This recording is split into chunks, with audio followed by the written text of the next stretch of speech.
د 400 ضلع په ترنو سیمه کې د فضلامین پښتونیار په دیره کې د سعودي عرب د کنګ سلمان لخوا د حیات فاونډیشن په مرستې سره په بېوزله خلکو کې د قربانۍ غوښې ویشلې شوي دي.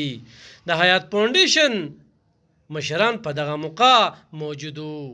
ځایي مشر فضلامین پښتونیار وایي چې د خوشحالو په مخال غریب ولس ځان سره شاملول یو ولسي خدمت دی او دا ځکه چې ځینې خلک غواړي چې دغه خوشحالۍ ونمانځي، خو ولې غربت او بېوسۍ ورته د خوشحالو مانځلو اجازه نه ورکوي.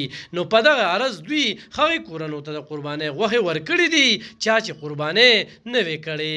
د کنګ سلمان ریلیف ډېره شکریه ادا کوو.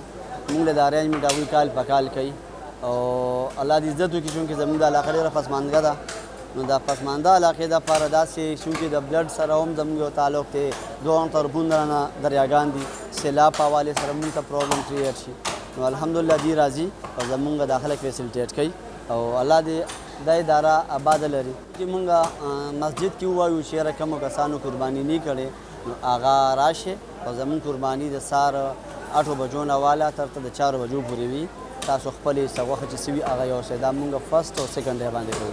زمونږ دې ځله په تھرډ ډے الحمدلله څه ګیدرینګ شته، هغه هم تقریبا 3000 کسانو سټاپ هجوم د رسېدل ګرانو، نو 450 هغې کې مونږ کور کړي دي انشاءالله. په دغه مهال د کنګ سلمان په مشرۍ راغلی یو مشر په انګریزي ژبه کې صدارن خبرې وکړې.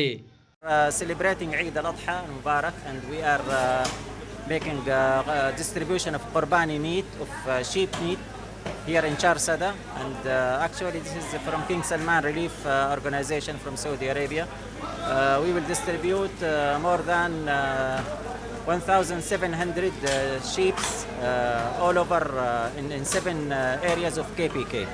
In Charsada, in other areas also, inshallah, in this first and second day of Eid al-Adha Mubarak. And we ask Allah subhanahu wa ta'ala to make qabul and ask people to make dua also.